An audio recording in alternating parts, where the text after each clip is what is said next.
할렐루야. 우리 옆에 분과 함께 인사하겠습니다. 잘 오셨습니다. 축복합니다. 반갑습니다. 자, 한 주간 잘 지내셨나요? 언제나 말씀으로 승리할 수 있고 우리 승리교회의 큰 주제인 회복을 넘어 승리하는 주역들이 다 여러분이 되시기를 주님의 이름으로 축복합니다. 우리의 삶 가운데 지금 현재 우리는 기쁨의 50일을 보내고 있습니다.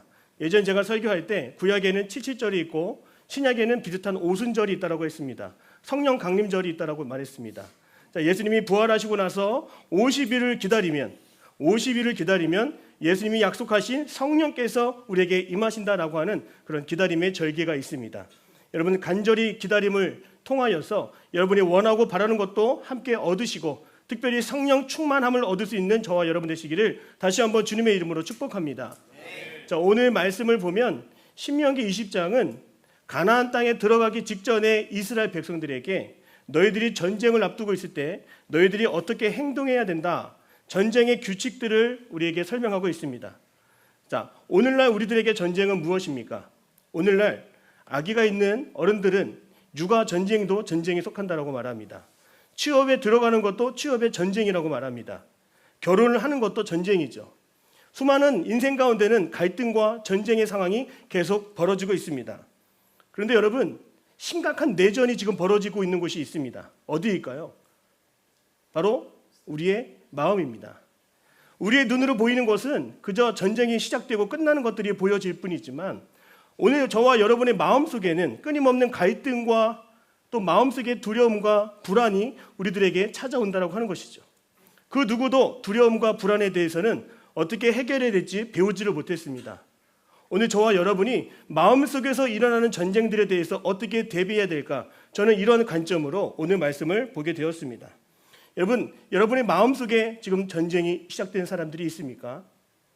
우리가 남과 북으로 대치하여서 지금 휴전선을 맞대고 우리가 지금 남과 북으로 마주보고 있는 것처럼 지금 전쟁이 일어난 것 아닐 뿐 지금도 우리가 긴장 상황에 있는 것 같습니다.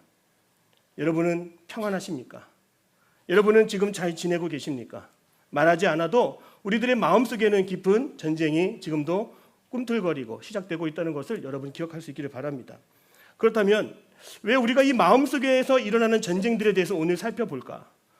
잠언 4장 3절의 말씀입니다. 잠언 4장 23절의 말씀 같이 한번 읽어볼까요? 잠언 4장 23절입니다. 시작. 모든 지킬 만한 것 중에 지키라. 생명의 근원이 이에서 남이라. 아멘. 여러분, 마음을 지키지 못하면 어떻게 돼요? 마음을 잃어버리고요. 마음을 지키지 못하면 마음에 상실감이 오고요. 패배감이 오고 좌절감이 오고 낙심이 찾아오는 것이에요. 특별히 여러분, 전쟁이 끝나고 난 그 도시를 본 적이 있습니까? 내가 살던 곳을 찾을 수가 없고 내가 뛰놀던 곳을 흔적도 없이 사라진 것을 보게 됩니다. 오늘 여러분들의 마음속에 그 어떤 전쟁 때문에 마음이 폐허가 되고 마음이 사막화가 되고 마음의 초토화가 된 그런 불안하고 두려운 상황 속에 혹시 여러분들이 있습니까? 여러분, 우리가 마음을 왜 지켜야 되냐면 이 마음에는 따라하겠습니다. 마음에는 길이 있기 때문입니다. 잠언에서 말씀하시는 것처럼 생명의 근원이 마음에 있다라고 합니다. 마음에는 길이 있어서 마음을 다치고 마음에 어려움이 있는 사람들은 길을 잃어버리게 되는 것이죠. 방황하게 되는 거예요. 따라하겠습니다. 마음에는 문이 있습니다. 마음이 상처를 입고 마음에 어려움이 있는 사람들은 마음의 문을 닫고 살아가죠. 누군가를 만날 수가 없어요. 소통할 수도 없습니다. 따라하겠습니다. 마음에는 창이 있습니다. 마음의 창문이 있다고 하죠. 이 마음을 통해서 미래를 내다볼 수 있고 마음을 통해서 긍정적으로 세상을 바라볼 수 있어야 되는데 마음이 전쟁 중인 사람들은 불안과 두려움 속에 부정적인 생각과 그런 태도를 갖게 된다는 것이죠. 마지막으로 따라하겠습니다. 마음에는 밭이 있습니다. 네, 여러분들 마음밭이 있다고 하는 말 들어보셨을 거예요. 하나님의 말씀을 들으면요, 그 말씀이 여러분의 마음밭에 뿌려지게 됩니다. 그러면 이 씨앗과 같은 말씀이 뿌려지면 그 안에서 뿌리를 내리고 시간 지나면 열매를 맺게 되는 것이죠. 그러나 폐허가 된 그 마음밭에서는 어떤 말씀도 들어오지 않고 또 그 말씀도 자리 잡을 수가 없습니다. 혹시 여러분들의 마음은 건강하십니까? 여러분들의 마음을 지켜서 여러분의 영혼이 건강할 수 있는 저와 여러분의 삶이 되기를 주님의 이름으로 축복합니다. 제가 군대에 있어 봤지 않습니까? 군대에서 대문짝만하게 써져 있는 표가 있어요. 출전 준비 태세, 경계 대비 태세, 완비. 이 말은 뭐냐면요, 언제든지 전쟁이 나면, 언제든지 출동 명령이 떨어지면 나갈 수 있는 준비를 맞춰 놓겠다라고 하는 거예요. 제가 중대장을 하면서 한 가지의 버튼이 있었어요. 이거를 누를까 말까, 누를까 말까, 누를까 말까. 누르면 어떻게 되는 거예요? 부대가 난리가 나는 겁니다. 우리 현우가 많이 당해봤는데, 버튼을 누르면 화장실에서 샤워하는 친구들도 그 상태로 뛰어나가야 돼요. 철모 쓰고 병기 들고 나가야 되는 것입니다. 여러분, 긴박한 상황들을 그렇게 훈련하고 연단해야 되는 것이죠. 그 상황 속에서 우리의 마음도 지킬 수 있는 것이에요. 여러분, 베드로전서 5장 8절 한번 보시겠어요? 베드로전서 5장 8절입니다. 베드로전서 5장 8절 같이 한번 읽어볼까요? 시작. 근신하라, 깨어라, 마귀가 우는 사자같이 두루 다니며 찾나니. 아멘. 깨어 있으라고 말하고 있어요. 여러분, 깨어 있다라고 하는 말은 그레고로스라고 하는 헬라어입니다. 무슨 뜻이냐면 사람의 모든 기능을 깨우라고 하는 것이에요. 여러분의 모든 감각 기관을 깨워서 근신하고 주의해서 여러분의 마음을 지켜야 되는 줄로 믿습니다. 특별히 오늘 저는 이 말씀을 통해서 여러분에게 두 가지 심각한 마음의 전쟁을 지금 치르고 있는 여러분들에게 두려움에 대해서 우리가 어떻게 대처할 것인가, 그리고 우리들의 마음속에 찾아온 불안감을 우리는 어떻게 이겨낼 수 있을까. 두려움과 불안은 같아 보이지만 다른 것이에요. 두려움은 지금 직면한 상황 가운데 내게 찾아온 마음의 상태죠. 불안은 아직 일어나지 않은 일에 대해서 미리 염려하고 걱정하는 것이라고 우리가 말할 수가 있겠습니다. 오늘 성경은 실제로 이스라엘 백성들이 가나안 땅에 들어가서 전투를 할 때 그 상황을 우리에게 묘사해주고 있지만, 그들의 마음가짐을 가지고 우리가 우리의 마음의 전쟁을 어떻게 승리하고 어떻게 이겨내야 될지를 우리는 힌트를 얻을 수가 있다는 것입니다. 첫 번째로 우리는 마음의 두려움을 어떻게 이겨내야 될까요? 오늘 본문의 말씀 20장 1절의 말씀을 화면을 다시 한번 띄워주시고 20장 1절을 다시 한번 같이 읽겠습니다. 시작. 네가 나가서 할 때에 말과 병거 백성이 너보다 많음을 볼지라도 그들을 두려워하지 말라. 너를 인도하여 내신 내 하나님 여호와께서 너와 함께 하시느니라. 아멘. 여러분, 이 두려움의 원인은 무엇이었습니까? 이스라엘 백성들이 가나안 백성들의 병거와 그리고 군사들, 말과 병거와 백성들을 볼지라도 바라보는 것에 두려움이 시작됐다고 하는 것입니다. 여러분, 보이는 것은 잠깐이요 보이지 않는 것은 영원하리라 하고 하는 그런 말씀이 성경에 나와 있습니다.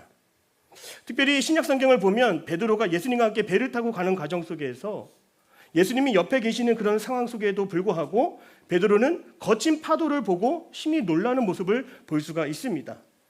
여러분, 두려움의 실체는 파도가 아닙니다. 두려움의 대상은 파도가 아니었어요. 흔들리는 배, 파도 때문이었습니다. 그 거센 풍랑은 무엇으로 인한 거였어요? 바람 때문에 그런 것이었죠. 두려움의 실체는 우리 눈에 잡히지 않고 보이지 않는 것이라고 우리는 생각해 볼 수가 있습니다. 여러분, 우리가 날씨가 좋을 때 하늘을 보면 수많은 별들을 우리가 볼 수가 있습니다. 그런데 여러분, 우리가 바라보는 별들이 이미 없어진 별들이라고 합니다. 무슨 말일까요? 이미 저 하늘에 있는 별들은요, 저 별빛이 우리에게 도달하려면 6년에서 7년이 걸린다는 것이죠. 저 별빛을 봤을 때에 이미 6년 전의 별이라고 하는 거예요. 이미 사라질 수도 있었다라고 하는 것이죠. 우리는 그저 눈에 보인다라고 해서 눈에 보인다, 잡힌다라고 우리가 말할 수 있지만 실제로는 없다라고 하는 것이죠. 우리가 두려워하는 것도요, 실제로 들여다보면 그것의 실체는 없다라고 하는 것을 우리가 생각해 볼 수 있습니다. 바다와 나비라고 하는 시가 있는데요, 김가림이라고 하는 시인이 쓴 거예요. 그 누군가에게 나비에게 수심을 가르쳐주지 않았지만 그 나비는 그로 인하여서 깊은 바다를 두려워하지 않는다라고 말하는 거예요. 여러분, 수심이 5m든 10m든 1000m든 나비는 그 깊이를 들여다보지 않습니다. 그 깊이를 모르기 때문인 것이죠. 차라리 모르는 것이 더 나을 수가 있습니다. 나비는 밑을 바라보는 것이 아니라 저 멀리 저 세상을 바라보며 날아가는 동물인 것이에요. 여러분, 1절의 말씀을 다시 한번 보십시오. 그러면 우리가 이 두려움을 극복하기 위해서는 우리가 무엇을 바라봐야 할까요? 자, 1절의 말씀을 보면 이런 말씀이 있습니다. 두려워하지 말라. 애굽 땅에서 너를 인도하여 내신 내 하나님 여호와께서, 따라합니다, 너와 함께 하시느니라. 자, 4절입니다. 4절 같이 읽겠습니다. 시작. 너희 하나님 여호와는 너희와 함께 행하시며 너희를 위하여 너희 적군과 싸우시고 구원하실 것이라 할 것이며. 아멘. 아멘. 우리가 두려워하지 아니할 것은 우리가 눈을 들면 저 먼 곳에 하나님이 나와 함께 하심을 우리가 바라볼 수 있기 때문이라고 성경은 우리에게 말하고 있습니다. 여러분, 마태복음 8장 23절에서 27절을 보면 다시 한번 베드로가 예수님과 함께 배를 타다 가다가 다시 한번 그 거센 풍랑을 만나서 예수님에게 두렵습니다라고 말하는 대목이 있어요. 그때 예수님 뭐라고 말씀하셨습니까? 풍랑과 그 바람을 바라보면서 따라합니다. 잠잠해져라. 자, 우리 예수님은요, 우리가 바라보는 그 대상도 두려움의 대상이 있다 할지라도 그것을 다스리시는 분이라고 하는 것이죠. 바람을 일으키시며 풍랑을 일으키시고 또 그것을 잠잠케 하시고 소멸되게 하시는 분이 우리 창조주 하나님이라고 하는 것이에요. 어떠한 두려운 상황이 있다 할지라도 우리가 집중해서 바라봐야 할 것은 지금 눈에 보이는 상황이 아니라 이 천지를 지으신 나와 함께 하시는 하나님을 우리가 집중해서 바라보아야 한다고 하는 것이에요. 우리가 살아가면서 큰 것을 바라보고 우리가 집중하면 아무리 작은 것을 두려워할지라도 그 두렵지 않게 우리가 여길 수가 있는 것이에요. 지난 19년, 20년, 21년 동안 제가 청년부를 담당했었던 적이 있었습니다. 코로나 사역을 제가 청년부에서 했었어요. 자, 그때는 뭐 목회자도 마찬가지고 우리 청년들도 다 코로나에 누가 감염되고 정말 최악의 상황을 맞이했습니다. 모두가 다 두려워했습니다. 그때 제가 한 가지 제안을 했습니다. 우리 이렇게 두려운 상황 속에서 하나님께 집중할 수 있는 방법을 우리가 찾아보자. 그때 어떤 청년이 이야기를 했습니다. 우리 목사님, 찬양을 공유할 수 있는 카톡방을 만들면 어떨까요? 힘들고 어려운 순간에 우리가 지금 만나지 못하고 있지만 카톡방에서 나에게 은혜를 주고 나에게 힘을 주고 두려움을 이기게 한 그 찬양을 각자가 선곡해서 올리고 그 곡을 같이 들으면 어떨까요? 여러분, 그 찬양방에 몰린 사람이 몇 명인지 아세요? 70명의 청년부 전원이 다 70명 다 가득 그 카톡방 단체방에 들어오게 되었어요. 여러분, 찬양하는 방에는 두려움이 초대될 수가 없었던 거예요. 여러분, 두려움과 찬양은 함께 할 수 없는 것입니다. 물과 기름이 섞일 수 없는 것처럼 힘들고 어려운 두려운 상황이 있습니까, 여러분? 그 상황보다 크신 하나님을 찬양하면 되는 줄로 믿습니다. 여러분, 누가 큰지를 한번 묵상해 보세요.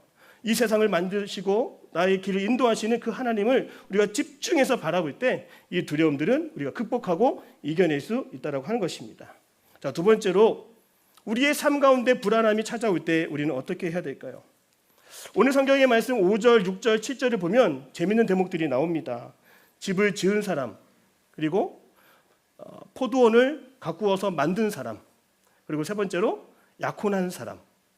여러분 요즘에 집을 지으면 그 집이 다 팔리고 또 그 임대가 잘 될까요? 요즘에 아무리 집을 내가 가지고 있다 할지라도 임대가 되지 않고 공실로 나가는 경우가 너무나 많아요.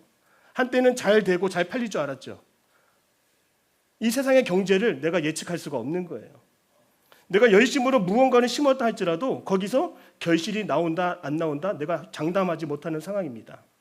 그리고 내가 누군가를 사랑해서 약혼하는 그런 상황에 있다 할지라도 내가 정말 그 사람과 결혼할지 아닐지는 또 모를 수도 있다라고 하는 것이죠. 전쟁 가운데 그러한 사람들이 전투에 참가할 때에 지휘관들은 그런 사람들을 오늘 성경이 뭐라고 해요? 내보내라고 말하고 있는 것이죠. 한 마음을 품고 전투에 임해야 되는데 두 마음을 가진 사람들이 있다면 아예 전쟁에서 배제시킨다라고 하는 것이에요. 불안과 그런 어려움에 염려가 가득한 이 사람들이 오면 전쟁이 될 리가 없기 때문인 것이죠. 오늘 우리도 우리의 이 내용을 가지고 한번 묵상했으면 좋겠습니다. 내 마음속에도 내가 통제되지 않은 것이 있다면 그것은 무엇이었습니까? 누군가를 만나는 것이 여러분 뜻대로 되는 것입니까? 여러분의 인생을 계획한다는 것이 여러분의 뜻대로 지금 잘 되어가고 있습니까? 우리는 불확실성 시대에 살아가고 있어서 우리의 인생을 내가 예측할 수 없고 내가 통제할 수 없다고 하는 것, 바로 거기서 우리의 불안이 시작된다고 하는 거예요. 영국의 소설가 철학가인 알랭드 보통이라는 사람이 이 불안이라고 하는 것에 집중해서 책을 썼습니다. 이 책에는 동일한 내용이 나오는 것 같아요. 요즘은 통제의 욕구가 가득한 시대라고 하는 거예요. 사람이 사람을 만나도 저 사람을 내가 조종하고 싶은 거예요. 내가 어떠한 사물을 구입을 해도 내가 완벽하게 통제하고 장악하려고 하는 그런 생각들이 사람들의 마음속에 있다라고 하는 것입니다. 여러분, 우리는 우리의 건강, 우리의 생명, 우리의 삶을 다 통제하지 못한 채로 살아가고 있습니다. 자, 그러면 이 알랭드 보통이 그 책에서 말하는 대책이 하나가 있어요. 불확실성 시대에서는 내가 무언가를 하려고 하지 말고 내어주고 또는 손해를 보더라도 유연한 마음을 가지라고 거기서는 얘기를 하고 있습니다. 여러분, 실제로 우리가 통제되지 못하는 것을 부여잡고 있을 때, 예측되지 못하는 것을 내가 껴안고 있을 때에 점점 불안감만 더 커질 뿐입니다. 여러분, 그때 예수님의 방법은 무엇이었습니까? 우리 예수님의 방법, 누가복음 22장 42절을 같이 한번 보겠습니다. 누가복음 22장 42절입니다. 누가복음 22장 42절 같이 읽겠습니다. 시작. 이르시되 아버지여, 만일 아버지의 뜻이거든 이 잔을 내게서 옮기시옵소서. 그러나 내 원대로 마시옵고 아버지의 원대로 되기를 원하나이다. 예수님도 고난을 당할 때에 그 고난 당함을 피하고 싶으셨죠. 그때 그 모든 상황을 통제할 수 없는 상황에 이르를 때 그 상황을 주님께, 아버지 하나님께 내어 맡기기로 결심했다라고 하는 것입니다.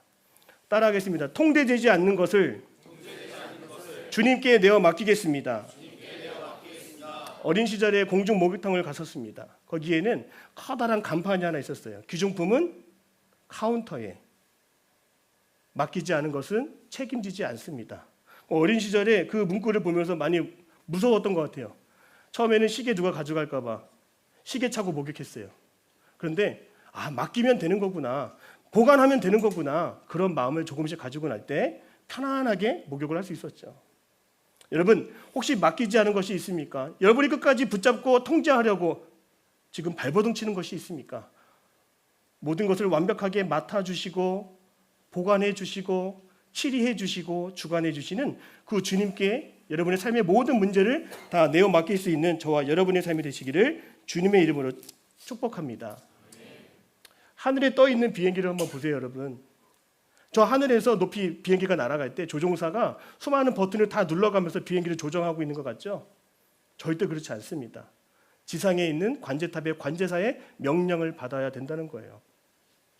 관제사의 명령에 따라서 비행기가 서로 마주보고 달려올 때, 비행기가 날아올 때 대한항공 비행기를 고도를 높이시고 아시아나항공기를 고도를 낮추라고 명령을 내리는 거예요. 그 모든 통제권이 나에게 있는 줄 알았지만 안전을 위해서, 안전한 여행을 위해서 통제권이 누군가에게 있다라고 하는 것이죠. 오늘 여러분의 인생의 통제권이 누구에게 있는지를 다시 한번 재점검할 수 있는 오늘 이 시간이 되기를 주님의 이름으로 축복합니다. 이 사도 바울은 감옥에 있을 때에 그 통제권을 완전히 주님께 내어 맡겼습니다. 빌립보서는 사도 바울이 감옥에 있을 때 쓰신 서신서예요. 여러분, 놀라운 것은 그의 고백입니다. 빌립보서 4장 4절의 말씀을 제가 한번 읽어드릴게요. 주 안에서 항상 기뻐하라. 내가 다시 말하노니 기뻐하라. 따라하겠습니다. 기뻐하라.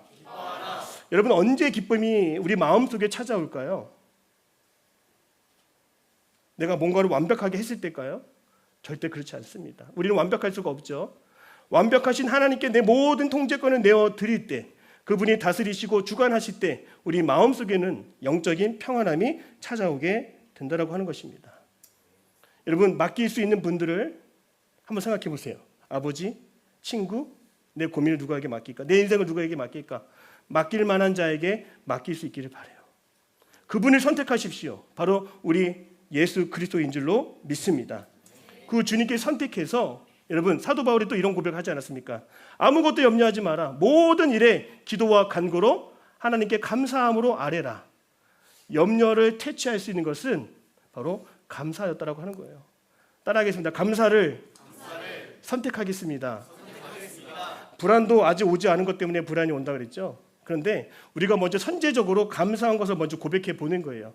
불안의 리스트가 있어요. 반대편에는 감사의 리스트를 조목조목 적어 보는 것입니다. 그때 불안이 비집고 들어올 틈이 없다라고 하는 것이죠. 사랑하는 성도 여러분, 우리 청년 여러분, 오늘 이 시간 이렇게 두려움과 불안 속에 살아가고 있습니까? 만물의 통치자시요 다스리시는 주님이 우리 아버지가 되심을 다시 한번 믿음으로 고백하고 그 주님께 통제권을 드리고 그 주님께 내어 맡기는 저와 여러분의 삶이 될 때 진정한 평안이 여러분에게 있는 줄로 믿습니다. 하나님, 오늘 이 시간 주님께 내어 맡기기를 원합니다. 내 입술의 찬양으로 하나님을 높이기를 원합니다. 크신 하나님을 바라보기를 원합니다. 하나님, 내 감사의 고백으로 이미 주실 은혜를 내가 찬양하며 노래하기를 원합니다. 감사의 고백이 넘치게 하여 주옵소서. 여러분, 반드시 우리는 마음의 전쟁에서 승리하게 될 줄로 믿습니다. 기도하겠습니다. 사랑의 하나님, 힘들고 어려운 청년의 삶이라 할지라도 우리 마음에 찾아오는 두려움과 불안을 이길 수 있도록 능력을 허락하여 주시옵소서. 감사하는 삶이 되게 하시고 찬양하는 삶이 되게 하시고 마음껏 주님께 내 모든 것을 내어 맡길 수 있는 결단의 사람 될 수 있도록 주님 역사하여 주시옵소서. 반드시 승리하게 될 줄로 믿습니다. 예수님의 이름으로 기도드립니다.